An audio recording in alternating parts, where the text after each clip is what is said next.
We'll do 2 sausage egg McMuffins. Run at different times because they don't have enough power.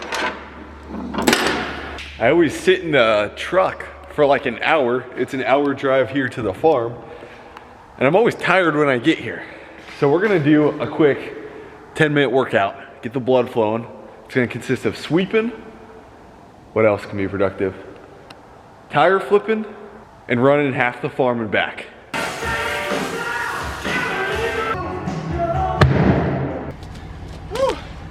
Okay, we got that knocked out. A little out of breath, but woke me up. We got the back, it's probably about 20 acres, back 20 acres to knock out today.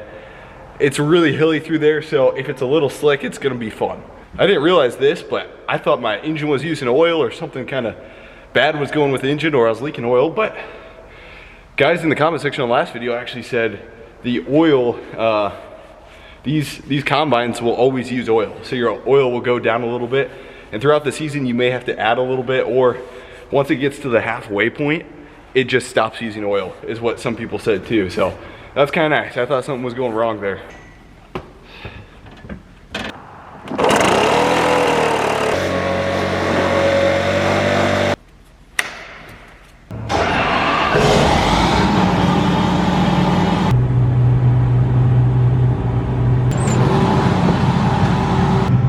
Okay, we're ready to go pick some corn.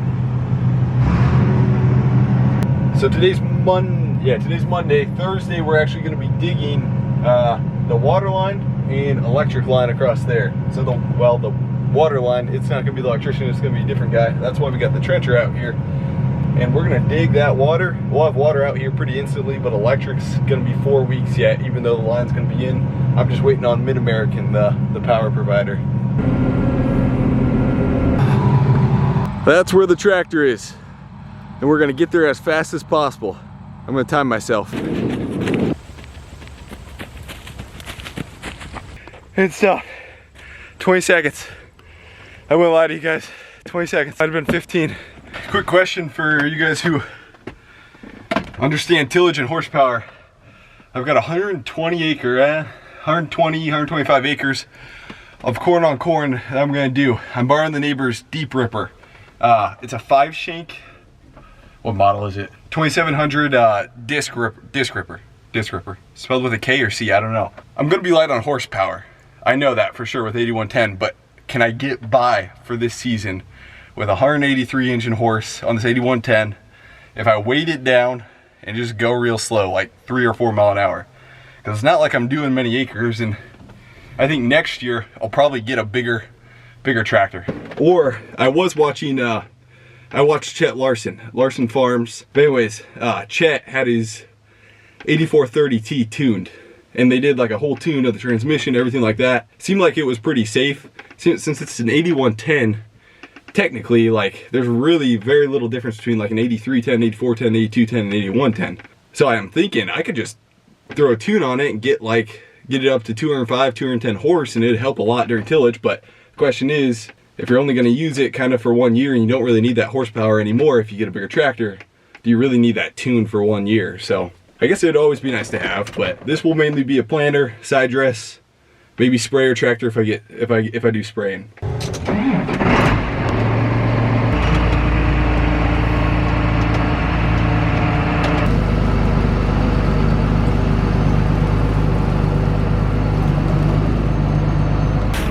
Okay, that took me 2 tries, but luckily they make the cheater bar for the guys that suck at backing up. Oh, no.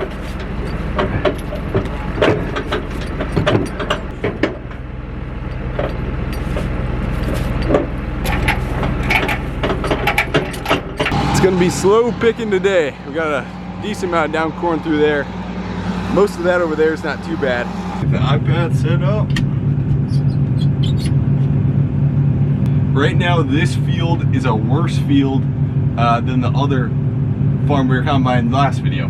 So this is a 55 CSR2 farm across the whole farm, and right now it's yielding on average 192. Of course, it got hit by wind damage, so if this didn't get hit by wind, man, I wish I would have known what it'd make, because like for a 55 CSR2 farm, usually guys don't expect to see over 200 much, and this would have done probably 210, 215 through here. And so I'm curious, and this is why I have yield mapping, is because I want to see, okay, this was a lot cheaper farm to purchase because the soils are worse than my other farm that's doing a lot better that we were harvesting with Spencer.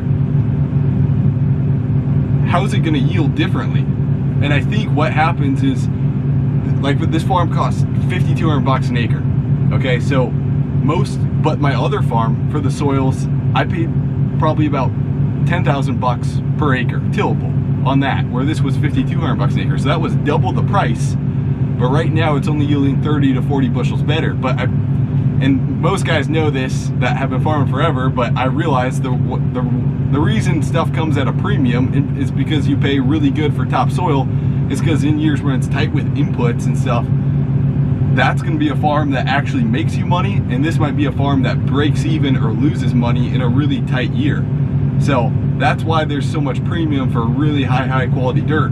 But when commodity prices start rising like this, even this farm is going to be super profitable along with those other farms. But when times get tough, those like farm like this is going to be your break-even farm, I think. Correct me if I'm wrong. I'd like to know your guys' opinion on that. Okay, let's get rolling.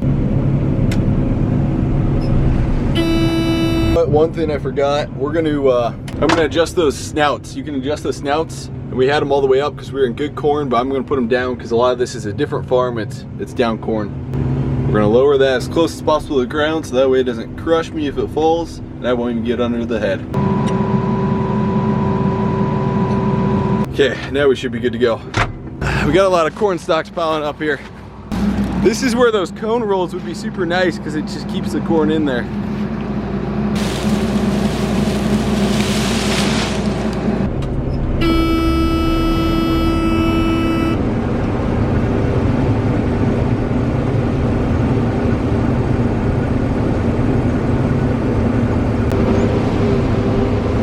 This should be dry. We should be able to make it up this, but it does. There's a little mud on the tires already.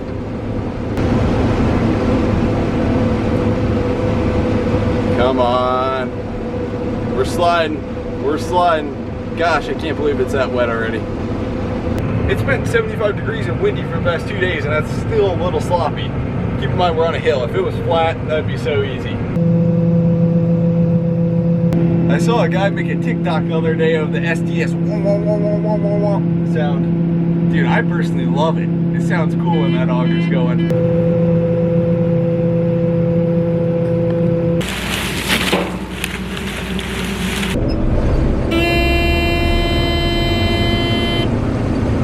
I figured it out. Combine in this direction, I'm probably going a little too fast here, but combine in this direction is working a lot better. It's not even pulling in the roots or anything. Oh yeah, this is how we're gonna do it.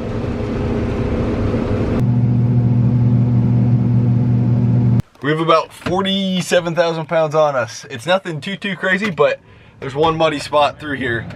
So I gotta keep it light through here at least for now.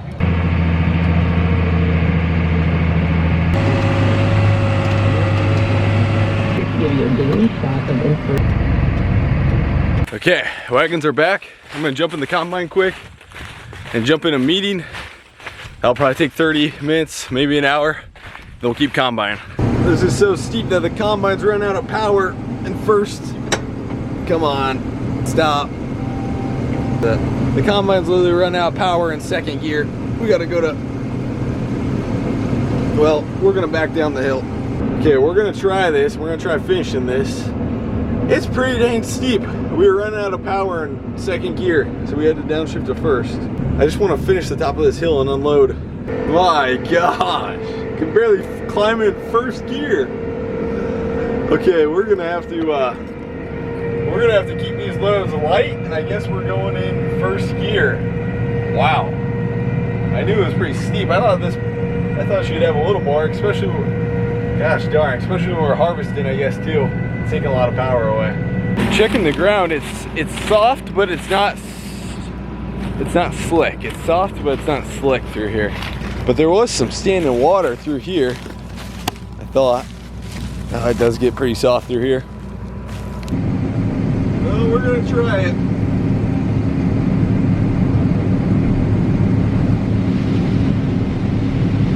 This is gonna be the last load for the night. Sun's going down. We kind of got a lot of weight on us.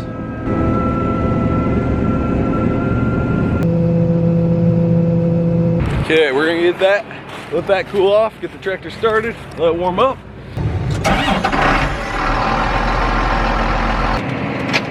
Got a little bit of load on us today. 60,000 pounds, something like that. 1,000 bushels, something like that.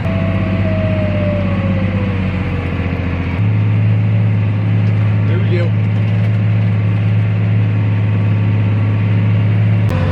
We broke 100,000 pounds. There we go.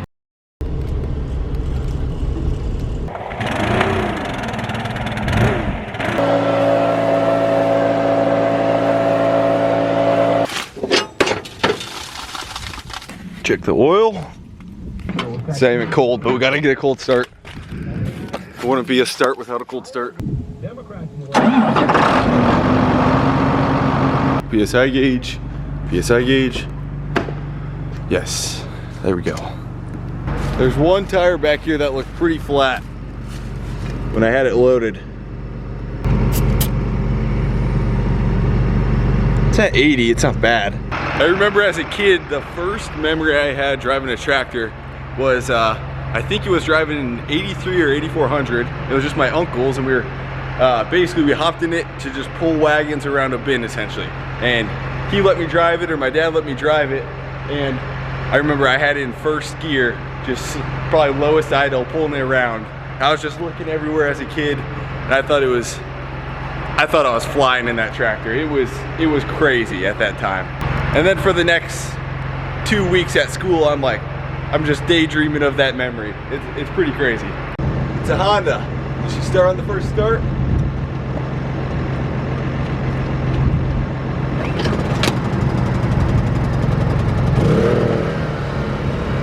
That's good to go. I almost need to wait till it's drier. This stuff, it's still soft, especially down here. Yeah, I'm gonna call it, we're gonna be smart and not stupid on this one, because there's no way, I'm literally spinning up the hills and going sideways. I'm just compacting and spinning. It's just making a mess out of it. I'm not gonna rip this ground at all. So I'm gonna have compaction marks on the combine, spinning up the hill, going up and down, and it's not, so I'm gonna go to the ground that it's still probably gonna be a little soft, but I know this fall we're doing corn on corn, and I'm gonna rip that ground so at least I can get the compaction out. Where this, I am not gonna touch this for tillage. We're gonna no-till into this because it's just so highly erodible through here. It's better just to do it when it's drier. The stuff that we're gonna rip, we can do when it's maybe a little wetter. Okay, I'm about 95% sure this is gonna work. It was a struggle getting this puppy up here. We got it. I need to drop the tractor wagons off and then run back and get the combine. I didn't have a better idea, and I didn't wanna, it feels good being self-sustainable. I didn't wanna ask anybody. So, if this works, this is gonna work good during planting season when I'm by myself too. This is Spencer's dirt bike. I hope I don't drop it.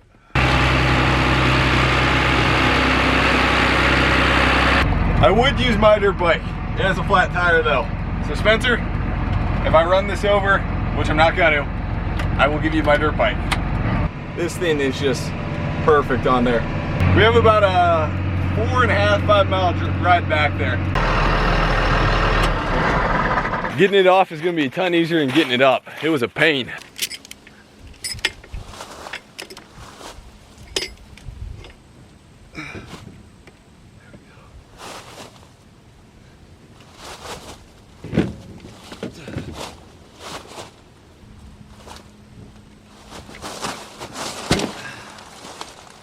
The real question though, does she start?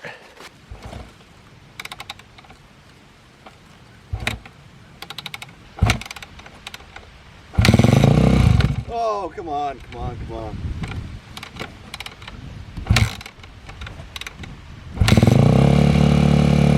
God, I hope I put enough fuel in there. She's pretty warm, let's go. Okay, we screwed ourselves. I screwed myself. We not only have one flat tire, but we have 2 flat tires. I turned the gas off like 15 minutes ago, thinking, okay, I'm gonna jump in the tractor, Then I switched, I was like, screw it. We're gonna make it there, 4.5 miles. If it comes off, we'll just pull the rim off. Anyways, shut the gas off. Didn't realize to turn back on. So I went a mile down the road, gas is off. Then we turn back on. This thing, it's tough to start. This thing starts half the time it won't start when it's warm. The hot start's broken off of it. So I gotta let it cool to start it. Usually what you can do is bump start it and just push it and run, and I've tried doing that. The back tire isn't on the rim, so it won't grip, it'll just slide on the tire. The kickstart is usually crap on this thing to actually crank over. Usually we just bump start it. And we're back, we made it. That right there is why it'd be super nice to get rid of these trees through here. I'm all for trees and having forests and stuff like that. It's just I'd rather have corn instead of trees murdering corn. I think I need to get out and make sure this combine's set properly. Holy crap. Not in a good way, in a bad way. Our field average before I did those end rows was 238. Now we dropped it down to 234. So I just started on this stuff. My first load was 121 bushels to the acre. These end rows were horrible. Here I was thinking like, this is some black dirt. It's gonna hold a really good moisture and stuff through this drought. And that corn just did horrible. I wonder if it was all deer pressure or something. I'm gonna make sure I'm not spitting it all out the back here.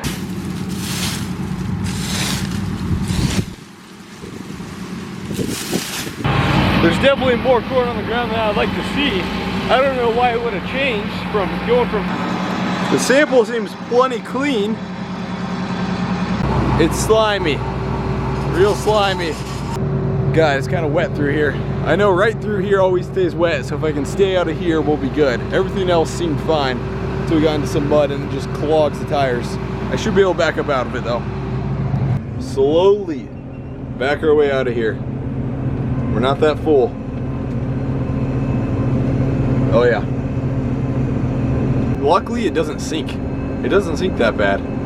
It just clogs the tires.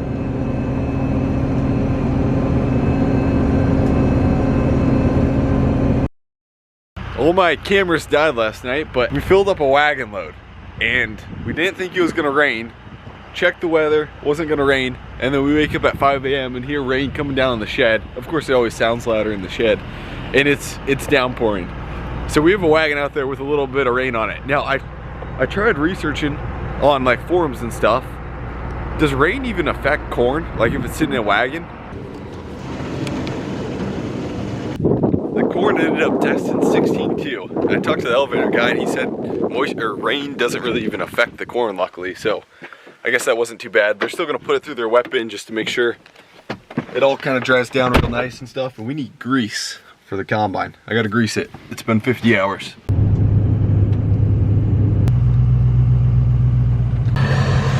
It's definitely pretty sticky yet.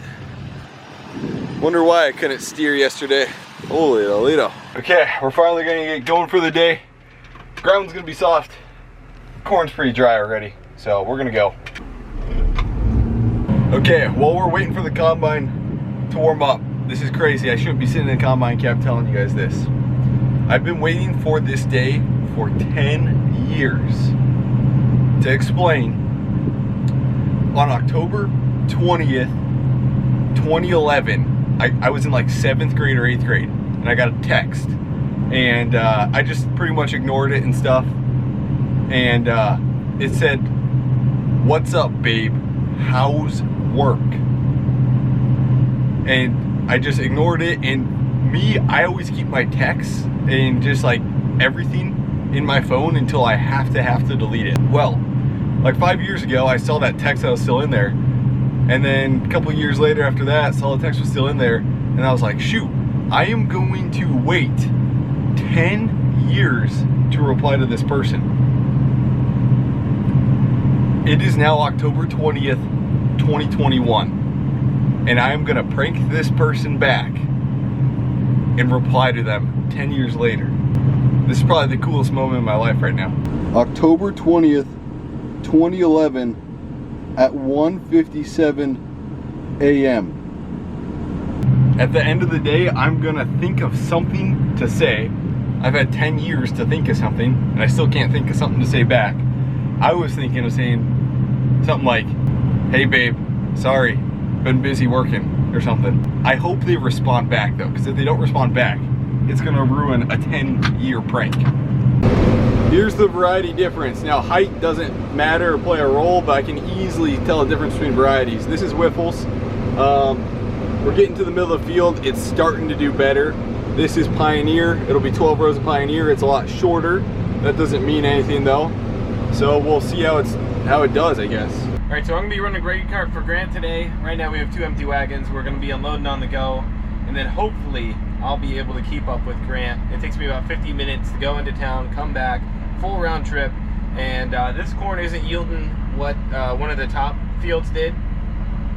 I think Grant was saying this is averaging like 160. I might be wrong or something, but one of the fields was like averaging 240, so we weren't able to keep up. But see how today goes. Should be fun, should be nice. Sucks that it rained, so we waited for the corn to dry a little bit, but we'll get going here, and it's gonna be like 60, 70 degrees, so should be a good day. All right, I'm right on 3. So far, my average for this test plot, I hate to say it, but I want to be truthful and honest to you guys, it's like 150 or 160 through here. I totally did something wrong on these soils, and I'm not sure what it is. I'm not sure if it's a drainage issue or what. We soil tested, we put out P&K, the recommended amount. I'm thinking it's nitrogen, something with nitrogen. Because even in the summertime, some of this down here was pretty darn light green. It seemed like it had a nitrogen loss through it. So Spencer's stuff did amazing though. We put the exact same amount of nitrogen on it. That stuff was doing 230, 240 through there. This 6 rows I just did here is doing really good. I think our problem is just the soil type, and this stuff just doesn't drain.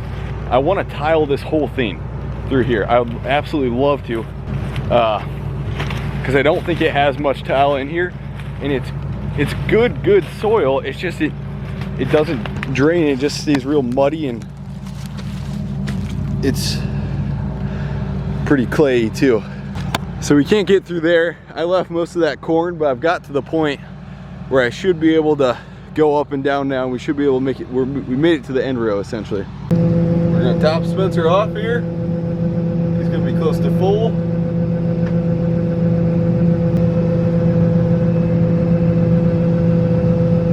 It's crazy. Now we're into some awesome good corn, and I need to figure out what the difference is in this. You guys can see this yield map. That is, I need to figure out, I'm assuming it's drainage. There's Big Spence. We're catching up now.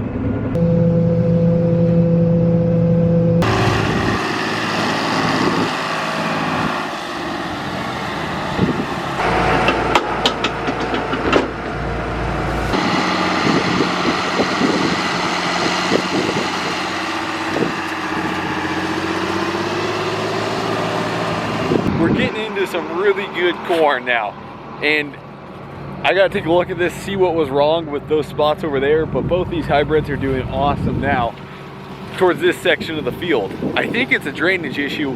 I'm not sure. Could be nitrogen, could be just my fertilizer program. I don't know. Holy crap, this is tall corn. I'm 6 foot tall. The ears are over my head right now, but I want to pull off. So this is the Whiffles hybrid. I want to pull off a couple of ears. And then you might be able to tell a difference. Whiffles looks more yellow. This looks more dried down. That's the Pioneer 1197 over there.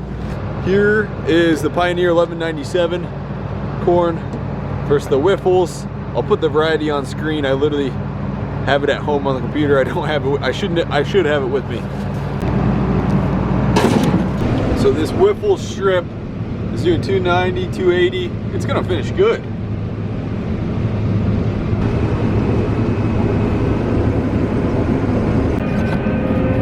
Okay, we are done with this field. Besides some bud spots, corn back there, we're gonna be here 2 days from now, and and we'll be picking that. We'll give it 2 more days to dry out and then just full send it, try to get through the mud, essentially. Spencer's gonna take over now, keep picking his stuff, and I'm gonna jump in the tractor and haul for him. It's a little greasy and we got a little hill to climb on the backside here. I think we can make it.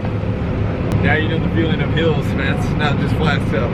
It doesn't look too bad, but it is. It rained last night, so you'll be fine. It's getting dark out, cold and windy. Woo! It's been a while since I've seen you guys. It's been a couple loads. Spence has been going. He's finishing his stuff here. I'm gonna take the last load to town here, and then I think he's gonna dump on that one. We're gonna leave it for a day. Come back Friday, Saturday, and really hammer this out.